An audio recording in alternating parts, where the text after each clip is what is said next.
Hello, my dear students. I am Karamjeet. I welcome you all on my YouTube channel, The Quest of Karamjeet. The Quest of Karamjeet channel के ऊपर आप सभी का स्वागत है। आज के इस सेशन में हम सीखेंगे time and tense and conditional sentences की एक्सरसाइज, जिसमें आपको बहुत सारे वैरायटी ऑफ क्वेश्चंस मिलेंगे। आज मैं आपके लिए 25 क्वेश्चंस लेके आया हूँ। आपको पता ही है कि मेरी टेंस की सीरीज़ चल रही है। उस टेंस की सीरीज़ में स्पेशली मैंने फोकस किया है कि टाइम एंड टेंस और कंडीशनल सेंटेंसेस को हमें कैसे फॉलो करना है। वो सारी तमाम चीज़ें हम इसमें लर्न करेंगे। अगर इसमें कोई चीज़ रहती है तो मैं अगले सेशन में कंप्लीट कर लूँगा। आप मुझे कमेंट कर देना और मैं बता दूँगा आपको जो भी उसका लेक्चर होगा आगे। नेक्स्ट मैं आपके लिए लेक्चर बना के ले आऊँगा। इस सीरीज़ में हम 25 क्वेश्चन करेंगे और बहुत ही अच्छे क्वेश्चन हैं। आपको किस तरह से टेंस के अकॉर्डिंग सेंटेंसेस को चेंज करना होता है ये आपको समझ में आएगा। कुछ ऐसे वर्ड्स होते हैं जिनको हम देख के पहचान कर सकते हैं कि वो टेंस कौन सा है। ज़्यादातर बच्चों को टाइम एंड टेंस में दिक्कत आती है क्योंकि स्कूल में उनको रट्टा मरवाया जाता है, क्रैमिंग करवाई जाती है, लेकिन इन सेशंस में आपको क्रैमिंग सीखने को नहीं मिलेगी। मेरा ये मानना है कि टेंस को टेंस के तरीके से ही हमें लर्न करना चाहिए, क्योंकि जब तक हमें बेसिक चीज़ें नहीं पता चलेंगी हम टेंस को अच्छे से डील नहीं कर पाएंगे। और कंडीशनल सेंटेंसेस भी। इसके बाद जो अगला लेक्चर होगा वो होगा क्वेश्चन टैग। मैं आपको अभी बता दूं, आई एम सॉरी, ये है क्वेश्चन टैग। तो क्वेश्चन टैग भी टेंस से रिलेटेड है। तो मैं चाहता हूं कि आप क्वेश्चन टैग है, टेंस से रिलेटेड जो चीज़ें हैं वो सारी मैं अभी कंप्लीट कर दूं। तो इसी तरह से हमारी ये सीरीज चलेगी। तो चलिए अब हम सेशन की शुरुआत करते हैं। This is my YouTube channel the quest of Karamjit. आपको द क्यू के इस तरह से लिखा होगा, वही मेरी चैनल की पहचान है। वैसे तो ऐसा अभी कॉपीराइट का तो कोई इशू नहीं है, बट कोई बात नहीं, आप इस चीज़ को देखिए। तो आपको ये जैसे ही आप ये आप टाइप करेंगे, अभी तक 84 वीडियोज़ मैंने डाल दी हैं और ये वाली 85th वीडियो होगी इसको इंक्लूड करके। तो 85th वाली वीडियो जो होगी वो ही मेरा चैनल है, वो वॉइस ओवर की सारी क्लासेस हैं। तो चलिए अब हम इस सेशन की शुरुआत करते हैं। आई होप आपने इस सेशन को शुरू करने से पहले मैं आपसे कुछ चीज़ें पूछ लेता हूं कि आपने टाइम एंड टेंस के जो मेरे प्रीवियस लेक्चर्स हैं उनको आपने अच्छे से फॉलो किया होगा। अगर आपने उसको अच्छे से फॉलो किया होगा तो आज आपका ये जो सेशन है वो बहुत ही इम्पॉर्टेंट होने वाला है। मैंने कैसे किया है वो भी मैं आपको बता देता हूँ। मैंने डायरेक्ट एक पेज के ऊपर 5-5 सेंटेंसेस लिए हैं। उसमें से आपको डायरेक्शन पढ़नी है और डायरेक्शन पढ़ने के बाद आपको उसके आंसर्स करने हैं। आप आंसर्स मतलब एक तरह से एक एक्सरसाइज है, 5 क्वेश्चन है, फिर दूसरी एक्सरसाइज है, फिर 5 क्वेश्चन है, फिर तीसरी एक्सरसाइज है, फिर 5 क्वेश्चन है, चौथी एक्सरसाइज है, 5 क्वेश्चन है। इस तरह से मैंने 25 क्वेश्चंस की एक सीरीज लेके आया हूं जो कि बहुत ही बेहतरीन क्वेश्चन बेसिक्स को कंप्लीट करता है। तो चलिए अब हम ये ज़्यादा क्यूरोसिटी नहीं करते हैं क्योंकि टाइम एंड टेंस आगे ही वैसे ही बच्चों को परेशान करता है। तो अब हम इस सेशन की शुरुआत करते हैं और क्वेश्चंस अटेम्प्ट करते हैं ताकि आपको समझ में आ जाएगा कि क्वेश्चंस हम कैसे पिक कर सकते हैं, चाहे वो बड़े से बड़ा क्वेश्चन हो, चाहे वो स्टेट गवर्नमेंट हो। फोकस आप जो भी आप करते हैं उन सभी क्वेश्चंस में, उन सभी एग्जाम्स में आपको ये क्वेश्चंस हेल्प करेंगे। ऐसा नहीं है, मैं एक चीज़ और बता देता हूँ, मैं इस बैरियर को तोड़ रहा हूँ।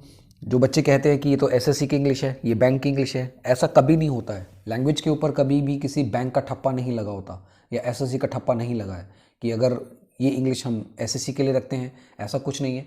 बस आपको डिपार्टमेंट में जो चीज़ें रिक्वायरमेंट होती है उसी हिसाब से आपके एग्ज़ाम्स में भी इंग्लिश का एक फंडा रहता है। जैसे बैंक्स की इंग्लिश है, बोलते तो हैं बैंक्स की इंग्लिश, लेकिन ऐसा नहीं होता क्योंकि बैंक की टर्म्स में कुछ इंटरनेशनल टाइप की कुछ ऐसे टर्म्स होती हैं, बेजल की नॉर्म्स होती हैं जिसमें आपको अच्छी इंग्लिश का होना ज़रूरी है। मान लीजिए आपने एक ऑफिसर स्केल में आप जाते हैं तो उस केस में आपको एक अच्छी बोलने और लिखने वाली इंग्लिश हो अगर आपकी, तो बहुत अच्छे से आप उस बैंक को बड़े लेवल पे आप रिप्रेजेंट कर सकते हैं। तो ये एक फंडा रहता है। रिक्रूटमेंट एजेंसियां जो भी काम करती हैं आपसे ऐसे ही वो उम्मीद रखते हैं कि आपकी इंग्लिश बढ़िया हो। तो चलिए फिर आई होप आपको ये चीज़ समझ में आ गई होगी, क्योंकि एक आप गवर्नमेंट ऑफिसर बनने जा रहे हैं और गवर्नमेंट ऑफिसर्स जो होते हैं उनकी जो पर्सनालिटी होती है अच्छी होती है। और उनका जो भाषा, उनका लहजा, उनका लिखने का स्टाइल, उनका पढ़ने का स्टाइल, सारा वो, इसीलिए तभी तो कहते हैं कि मलाई चाहिए उनको। लैंग्वेज के ऊपर आप पकड़ बनाइए, मेरा ये मानना है, क्योंकि लैंग्वेज जब तक आप पकड़ नहीं बनाएंगे लैंग्वेज के ऊपर, आप उसको प्रॉपर तरीके से अपने आप को उस ऑर्गेनाइजेशन में ढाल नहीं पाएंगे, तो आप उसमें हीन भावना के शिकार हो जाएंगे। बेशक आपके पास जॉब हो जाएगी, लेकिन आपको ये लगेगा कि सामने वाला तो इंग्लिश बोलता है लेकिन मैं नहीं बोल पाता। चलिए, इसके ऊपर मैं एक प्रॉपर एक लेक्चर बनाऊंगा, ताकि आपको समझ में आ जाएगा कि बेसिकली इंपॉर्टेंस, लैंग्वेज की इंपॉर्टेंसी क्यों है एग्जाम्स में। तो चलिए, अब इन्हीं शब्दों के साथ अब हम इस सेशन का शुरुआत करते हैं।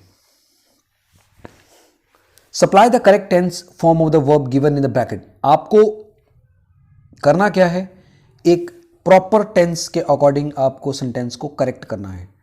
तो चलिए करिए। पहला क्वेश्चन है, when we take our exams we will have a holiday. देखिए, वी विल है ये, इसको कॉन्ट्रैक्शन बोलते हैं, इसका प्रॉपर इस तरह से इसको लिखा जाता है, तो वी विल, राइट। तो वी विल हम बोल सकते हैं, हैव अ हॉलीडे। तो करिए, टेक योर टाइम। इसको आप कैसे कर सकते हैं ये भी देखिए। चलो, मैं आपको एक काम करता हूं, मैं आपको 30 सेकेंड्स देता हूं। You have 30 seconds.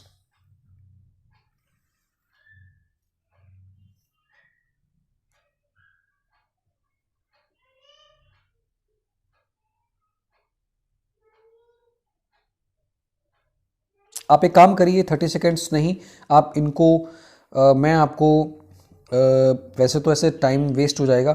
आप एक काम करिए, इसको पॉज करिए, पॉज करने के बाद खुद से इसको अटेम्प्ट करिए। अटेम्प्ट करने के बाद फिर आप चेक करिए कि आपके कितने क्वेश्चन सही हुए हैं। इन 5 क्वेश्चंस को आप चाहे 5 मिनट लगाइए, कोई दिक्कत नहीं है, लेकिन आपको पता होना चाहिए कि इन 5 क्वेश्चंस में आपके कितने अभी सही होंगे, कितने गलत होंगे, वो मैं अभी आपको बताने जा रहा हूँ। तो चलिए, इसको पॉज करके फिर आपने अटेम्प्ट करना है। मैं अब आपको सॉल्व करके दिखाता हूँ। देखिए, when we take our exam, हम जब एग्जाम देते हैं, देखिए व्हेन वी गिव एग्जाम नहीं होता, इस बात का ध्यान रखना है। एग्जाम्स में गिव टर्म यूज नहीं होती है, टेक टर्म यूज होती है। तो इसकी जगह पर अब हम देखिए, our exam we will have a holiday. हमने कंडीशनल सेंटेंस में एक चीज समझी थी कि हम प्रेजेंट परफेक्ट टेंस कर सकते हैं, कोई दिक्कत नहीं है। तो यहां पर हम कहेंगे when we have taken our exam, that is the correct answer. तो यहां पर हमें करना है when we have taken exam. Second question में देखिए, I leave these flowers at hospital for you. I bracket में लिखा है go there anyway to visit my cousin. तो अब इसको कैसे करेंगे, देखिए अब यहां पर आप कैसे कहोगे, आई विल लीव, मैं छोड़ दूंगा। हाँ बिल्कुल, ये कंडीशनल नहीं है, देखो कहाँ पर कोई कंडीशनल है, नहीं। I will leave flowers at hospital and then I will go there to visit my. अब यहाँ पर विल गो आएगा, क्योंकि दोनों की प्रेडिक्शन ऐसे है, ऐसा कोई ऐसी बात नहीं की है कि वो जाएगा, गया था, जाता है, ऐसी कोई बात की है। वो तो आने वाले फ्यूचर की बात कर रहा है ना, तो इसलिए यहाँ पर क्या होगा, यहाँ पर होगा आई विल लीव और I will go, that's it. Third sentence में देखिए, when I reach the school the first bell already go. तो यहाँ पर जब कोई चीज़ चली जा चुकी होती है तो हमें क्या कहना पड़ेगा, द फर्स्ट बेल और the first bell had already gone, this is the answer. तो अब देखिए, इस सीक्वेंस को मैं आपको समझाता हूं थोड़ा सा। The first bell had already gone, क्योंकि यहां पर एक कंडीशनल है, क्योंकि ये एक मैंने आपको सीक्वेंस बताया था आपको टेंस में कि हम कर सकते हैं वी टू, और आगे वाले केस में भी वर्ब के साथ परफेक्ट के हिसाब से हम कर सकते हैं, क्योंकि ये कॉम्बिनेशन रहता है। तो इस हिसाब से जब ऑलरेडी आ रहा है तो हेल्पिंग वर्ब और मेन वर्ब के बीच में, एक मिनट, मेन वर्ब के बीच में आपके पास क्या आता है, एडवर्ब आता है। इसलिए हैड के साथ had already gone is the correct answer, alright. चलिए, आई होप आपको ये चीज़ें समझ में आ रही होगी। Only the wearer knows where the shoe pinch. Only the wearer, knows, where the shoe, pinch. अब इसमें दो चीज़ें आपको चेंज करनी है, करिए। देखिए इस तरह के एग्जाम में ना कई बार क्या होता है, इस तरह के क्वेश्चंस आपके एग्जाम में आते हैं। कोई बात नहीं, मैं आपके लिए एक सेशन और ले आऊँगा, कोई दिक्कत नहीं है, लेकिन आप सॉल्व करिए। तो अगला क्वेश्चन है only the wearer, only the wearer, केवल वियरर, एक सिंगुलर है तो यहां पर क्या आएगा, knows. Where the shoe pinches, okay. Only the wearer knows where the shoe pinches, तो pinches is the word and knows is the singular, मतलब सिंगुलर द शू, शू है ना, सिंगुलर है तो पिंचेस होगा। हमने प्रेजेंट टेंस में क्या सीखा, यही चीज तो सीखी। आगे चलते हैं। ही प्ले द गिटार, अब देखो ही प्ले देख के ही हमें आंसर आ जाएगा, प्लेज आएगा यहां पर, बिल्कुल सही बात है। अगर हम प्रेजेंट की बात कर रहे हैं, लेकिन हमें देखना पड़ेगा कि क्या ये सेंटेंस प्रेजेंट है या पास्ट है। लेकिन व्हेन शब्द आ रहा है तो इसका मतलब है ये पास्ट की बात जरूर करेगा, बिल्कुल। ओपन द विंडो, तो यहां पर अब ये प्लेज नहीं आएगा, तो इसकी जगह पर हम क्या कहेंगे, when he was playing the guitar, was playing outside, when someone open the window and through, यहां पर थ्रू आएगा, through out a bucket of water. जब वो गिटार बजा रहा था, कोई घर से निकला और उसने पानी उसके ऊपर फेंक दिया, है ना, इस तरह से। तो ये कॉम्बिनेशन होता है, इसका एक कॉम्बिनेशन होता है। चलो मैं कॉम्बिनेशन बता दूंगा आपको, कौन कौन सा कॉम्बिनेशन रहता है, ये मैं आपके लिए एक लेक्चर और बना दूंगा, डोंट वरी अबाउट दैट।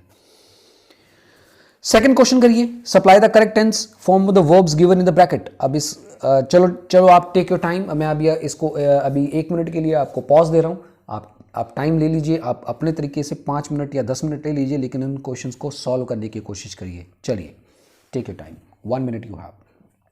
देखते हैं 1 मिनट में आप करते हैं या नहीं करते हैं।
ओके, आई होप आपने अटेम्प्ट कर लिया होगा। तो चलिए इनको अब हम डिस्कस करते हैं।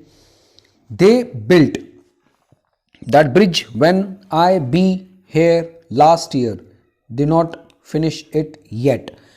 तो अब यहां पर आपको येट से क्या पता चलता है, येट कहां लगता है, ये मैंने आपको अपने प्रीवियस लेक्चर में बताया। येट लगता है प्रेजेंट परफेक्ट में, ओके, या प्रेजेंट परफेक्ट टेंस में, या प्रेजेंट पर, हाँ बिल्कुल प्रेजेंट परफेक्ट टेंस में लगता है।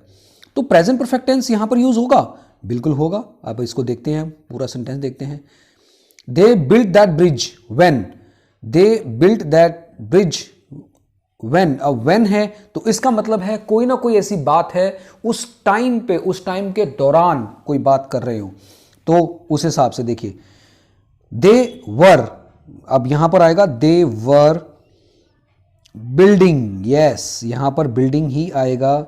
The bridge, that bridge when B K, देखिए बी का मतलब क्या होता है, बी वॉज बीन होता है, तो आई वॉज यहां पर आएगा, सेकंड फॉर्म यूज करेंगे क्योंकि व्हेन के बाद सेकंड फॉर्म, लास्ट ईयर की बात कर रहे हैं, तो I was there last year, they have not finished it yet, तो यहां पर क्या करेंगे, they have not finished it yet, okay. तो दिस इज द आंसर। तो यहां पर आएगा वर बिल्डिंग, यहां पर आएगा वॉज, बी की जगह पर वॉज आएगा, और यहां पर आएगा ये वाला have not finished it yet. I hope आपको ये क्वेश्चन समझ में आ गया होगा। ये वाला सीक्वेंस रहता है, और आप देखिए अगला क्वेश्चन अब हम सॉल्व करके देखते हैं। Land me your rubber, rubber रबड़, वैसे तो हम हिंदी में रबड़ बोलते हैं, रबड़ नहीं होता, it's rubber. Lend me your rubber, I make a mistake and wish to rub it out. तो यहां पर होगा I have made, yes I have made, ये MAD है, मेड अ मिस्टेक एंड, तो and wish to rub it आएगा यहां पर, एग्जैक्टली विश का विश रहेगा। Lend me your rubber, I had made a mistake and wish to rub it out, this is the answer. Next question देखिए, C का होगा I wish I know his name. No, wish वाले case में आपको verb की second form use करनी होती है, क्योंकि एक सपोजिशन कंडीशन होती है, ये मैंने आपको पहले बताई है। तो यहां पर नो न्यू होगा, वर्ब की सेकंड फॉर्म क्या होगी, न्यू, और थर्ड फॉर्म क्या होगी, known. This is your third form. तो यहां पर नोन की जगह पर new, new is the correct answer, क्योंकि कंडीशनल में हम वर्ब की सेकंड फॉर्म करते हैं। अब देखते हैं डी, क्वेश्चन नंबर डी।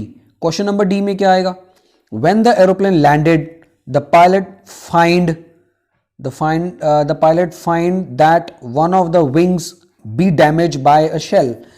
तो अब देखिए, when the aeroplane landed the pilot founded आएगा यहां पर, फाउंड होता है। देखिए इस चीज का मैं आपको बताता हूं। तो यहां पर वर्ब देखिए, फाउंड और फाउंड होता है, ठीक है। और अगर फाउंड आ जाए, फाउंड वर्ब की फर्स्ट फॉर्म आ जाए, तो वो फाउंडेड रहता है। ये दोनों में फर्क है, इस बात का खास ख्याल करना है। फाइंड, फाउंड होता है, फाउंडेड होता है, राइट। तो यहां पर आपका आंसर होगा फाउंड, क्योंकि फाइंड है तो वर्ब की सेकंड फॉर्म हमें यूज करनी पड़ेगी यहां पर। तो यहां पर होगा found that one of the wings, तो विंग्स की जगह पर होगा हैज बीन डैमेज्ड। तो यहां पर बी के साथ हमें करना पड़ेगा हैज बीन डैमेज्ड, तो हमें हैज बीन करना पड़ेगा, ठीक है। तो आई होप आपको ये क्वेश्चन समझ में आ गया होगा। I was talking about the fourth question, I mean D question. Let us talk about question number ई। तो क्वेश्चन नंबर ई में क्या होगा, look a man run after बस, ही वॉन्ट टू कैच इट। तो यहां पर क्या होगा, look a man is running, okay. उस आदमी को देखो बस के पीछे भाग रहा है, और उसके बाद होगा ही वॉन्ट्स टू, वह चाहता है, क्योंकि एट प्रेजेंट वो भाग रहा है, तो he wants to catch it. तो ये इसका आंसर होगा। ये थोड़ा सा आपको ना कंफ्यूज कर रहा होगा। कई बार एग्जाम चाहे कैसा भी हो, आपको सॉल्व करने की आदत होनी चाहिए। ऐसा नहीं है कि एक पैटर्न को लेके ही हम उसको क्वेश्चन करते जाएं। हर तरह से क्वेश्चन आता है, हर तरह से एग्जामिनर आपसे पूछना चाहता है, तो इसीलिए वैरायटीज ऑफ क्वेश्चन वो निकाल के लाता है, ताकि आपसे चेक करता है कि आपके पास कितनी नॉलेज है। ओके, तो आई होप आपको ये समझ में आ गया होगा। Correct the following conditional sentences. अब हम कंडीशनल सेंटेंसेस की बात करते हैं, देखते हैं कितने क्वेश्चन आपके करेक्ट होते हैं। चलिए, correct the following conditional sentence. If he come to me I would have given him a pen. Okay, we are talking about the first question. If he come to me I would have given him a pen. तो चलिए अब इसको आप ऐसे करिए, आप इसको pause करिए इस सेशन को, और खुद से अटेम्प्ट करिए, फिर चेक करते हैं आपके पांचों के पांचों क्वेश्चन आपके सही है या नहीं। ओके, तो चलिए अब हम इस क्वेश्चन की शुरुआत करते हैं। देखिए, इसको दो तरह से हम कर सकते हैं, दोनों तरह से ही करेक्ट है। एग्जामिनर आपसे कैसे पूछेगा, देखिए, मान लीजिए अगर वो अंडरलाइन करता है इसकी तरफ, मान लीजिए इसकी तरफ करता है, इफ ही कम, इसको अंडरलाइन करता है, एक मिनट रुकिए, इसको मैं थोड़ा सा और कर देता हूँ। हाँ जी, इसको अंडरलाइन करता है, इफ ही कम को करता है, तो इसका मतलब वो आपसे यहां पर चेंजेस के लिए पूछ रहा है। अगर मान लीजिए एग्जामिनर यहां पर अंडरलाइन कर रहा है, तो इसका मतलब है वो आपसे यहां से पूछ रहा है। तो आपको दोनों तरफ से आपको चेक करना होगा कि क्वेश्चन एग्जामिनर आपसे क्या पूछ रहा है। अगर मान लीजिए एग्जामिनर आपसे यहां से पूछ रहा है, तो यहां पर देखिए, आप याद करिए कि जहां पर वर्ब की सेकंड फॉर्म लगती है, तो मेन क्लॉज में क्या लगता है, वुड के साथ वर्ब की फर्स्ट फॉर्म लगती है। तो यहां पर हैव की जगह पर वुड गिव आ जाएगा अगर एग्जामिनर आपसे ये पूछ रहा है। अगर एग्जामिनर ये पूछ रहा है कि ये वाला, तो यहाँ पर अगर वो वुड हैव बुलवाने की कोशिश कर रहा है तो यहाँ पर फिर क्या आएगा, हैड काम आ जाएगा। ध्यान से कंडीशनल सेंटेंस का जो सेशन है उसको आप देखिए, उसमें आपको इजीली समझ में आ जाएगा। ये दोनों आंसर हो जाएंगे। एग्जामिनर आपसे यहाँ से भी पूछ सकता है, यहाँ से भी पूछ सकता है। अगर वो if he come already correct कर रहा है तो यहाँ पर आपको गिव हैव के साथ गिव करना है। अगर मान लीजिए अगर वो यहाँ पर इसको कैंसिल करके इसकी बात इसको कैंसिल करके इसकी बात कर रहा है तो यहाँ पर हैड के साथ कम आएगा। यही चीज़ आपको खास ख्याल करनी है। सेकंड क्वेश्चन देखते हैं। Had he invited me, had he invited me, तो इसके बाद वुड हैड अटेंडेड, तो यहाँ पर आपको देखिए had he invited me already है, ज़रूरी नहीं होता। अगर मान लीजिए ये सेंटेंस ऐसे होता, if he had invited me, अगर मान लो ऐसे होता तब भी यहाँ पर वो एग्जामिनर आपसे चेंज करने की बात करता तो वहाँ पर वुड हैव अटेंडेड करते आप। तो अगर मान लो इफ़ नहीं है, यहाँ पर इफ़ नहीं है, हैड पहले आ जाए तब भी सीक्वेंस सेम ही रहेगा, क्योंकि वो भी हैड भी एक तरह से कंडीशनल सेंटेंस है। इस बात को खास ख्याल करना है आपने। अगर मान लो दोबारा देख लो, इफ़ ही हैड इनवाइटेड की बात कर रहा है तो इसका मतलब है ये भी कंडीशनल है, और अगर हैड बिना इफ़ के हैड पहले आ रहा है तब भी कंडीशनल है। तो यहाँ पर अगर अंडरलाइन है तो यहाँ पर would have attended is the correct answer. अगर आपने अच्छे से कंडीशनल सेंटेंस को देखा होगा तो आपको समझ में आ जाएगा। तो चलिए नेक्स्ट क्वेश्चन करते हैं। फिर इस सेंटेंस को तो पढ़ के समझ में आ जाएगा, इसी का ही सीक्वेंस है। देखिए, इफ़ ही हैड टेलीफोन्ड मी, तो यहाँ पर टेलीफोन और टेलीफोन्ड एक तरह से वर्ब का काम कर रहा है। If he had telephoned me I would have given होता है तो यहाँ पर गिवन आना चाहिए। This is the answer. I hope आपको ये चीज़ें समझ में आ रही होगी। If a monkey came here what will you do, तो यहाँ पर क्वेश्चन नंबर 4 देखिए, if a monkey came here, तो यहाँ पर विल की जगह पर आएगा what would you do, what would you do, this is the answer. तो यहाँ पर what would you do, this is the answer. If I had an umbrella I would give, देखिए अब यहां पर आई वुड हैव गिवन, यहां पर underline हो सकता है, तो आपसे यही पूछेगा। तो हैड तो वर्ब की सेकंड फॉर्म है, तो यहां पर आपको क्या करना है, वुड के साथ वर्ब की फर्स्ट फॉर्म करनी है। तो यहां पर क्या होगा, would give it to her, तो यहां पर आंसर होगा would give it to her, this is the answer. I am sorry. अब ये चीजें देखिए, आप इन चीजों से ही आपको समझ में आएगा कि किस तरह से आप इसको फॉलो कर रहे हैं। If he work hard, if he will work hard he will get permission, सीधी सी बात है। इस क्वेश्चन को पढ़ने से ही पता चलता है इफ क्लॉज में विल आता ही नहीं है, तो यहीं पे गलत है। अगर यहां पर गलती है तो फिर इसको चेंज कैसे करेंगे, तो इसकी जगह पर हम चेंज करेंगे इफ ही वर्क की जगह पर हम क्या कहेंगे, वर्क्स हार्ड। जहां पर भी वर्क्स की ऑप्शन होगी, this is your answer. Unless he will work, अब देखिए ये भी क्वेश्चन गलत है, तो अनलेस कंडीशनल है, तो इफ क्लॉज में हमने कहां पर सीखा है कि फ्यूचर इंडेफिनाइट टेंस आएगा, तो यहां पर विल आस्क की जगह पर विल आस्क्स आएगा।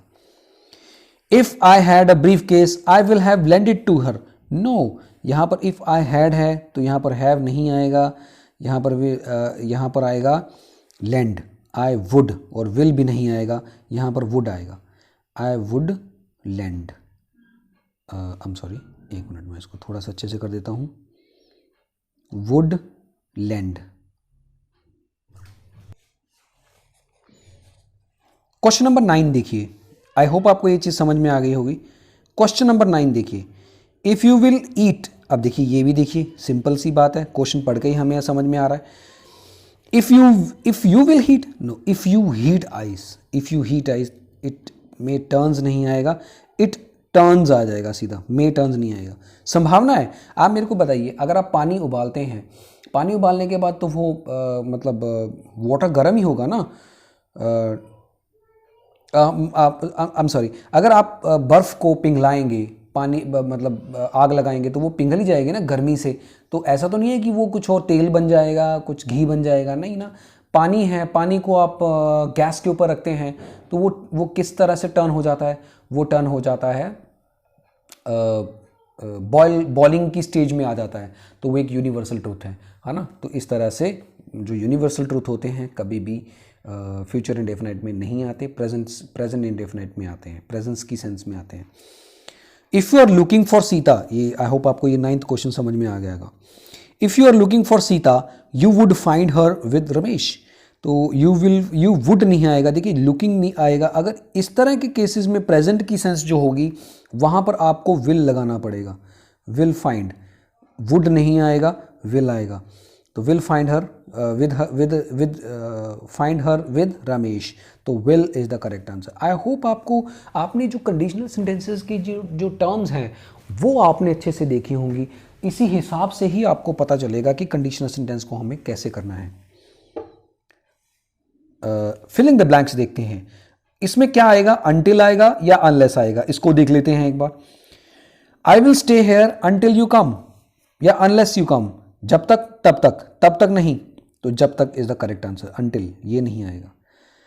Dash you work hard you can't secure first, तो unless is the correct answer, until नहीं आएगा। जब तक तुम काम नहीं करोगे तब तक सिक्योर पोजीशन पे नहीं आओगे।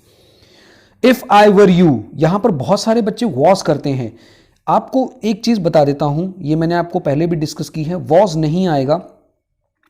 इफ वाली कंडीशन में हमेशा से वर आता है, इस बात को आपने खास ख्याल करना है। तो this is your answer. If I were him, I will नहीं आएगा यहां पर, तो यहां पर आएगा आई वुड, क्योंकि वॉज, देखिए क्योंकि वॉज वर होता है तो ये वर्ब की सेकंड फॉर्म हो गई। If it rains he will not come, तो यहां पर होगा he will not come. This is your answer, will not come, क्योंकि सीक्वेंस प्रेजेंट इंडेफिनाइट और फ्यूचर इंडेफिनाइट का है। तो आई होप आपको ये क्वेश्चंस समझ में आए होंगे, और इन्हीं शब्दों के साथ ये जो आपका सेशन है आपको बहुत हेल्प करेगा आने वाले एग्जाम्स में। जितने भी एग्जाम्स आपके आ रहे हैं, चाहे वो स्टेट गवर्नमेंट है चाहे वो सेंट्रल गवर्नमेंट है, ये छोटे छोटे क्वेश्चन आपको हमेशा परेशान करते हैं। ज़्यादातर स्टूडेंट्स क्या करते हैं, बड़े क्वेश्चंस की तरफ भागते हैं, छोटे क्वेश्चंस को कई बार वो भूल जाते हैं। और हमें हमेशा से अपनी नींव को मजबूत करना होता है। जिस तरह से हम एक घर को बनाने के लिए उसकी नींव जितनी नीची बनाएंगे, उसी हिसाब से हमारे घर की जो मजबूती होगी वो टिकी रहेगी।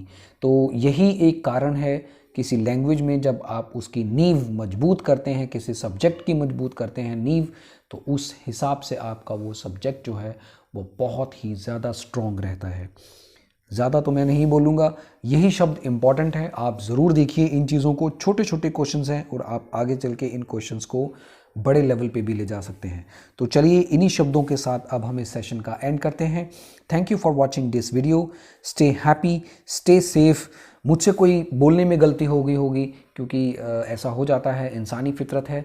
तो मैं आप सभी से माफ़ी चाहता हूँ, या कोई ऐसी बात जो आपको अच्छी नहीं लगी होगी तब भी मैं आपसे माफ़ी मांगना चाहता हूँ। तो चलिए आप हैप्पी रहिए, स्टे सेफ रहिए, कोविड से बच के रहिए, क्योंकि जितना आप बचाव करेंगे वही आपकी सुरक्षा है। जय हिंद, जय भारत, स्टे ट्यून्ड।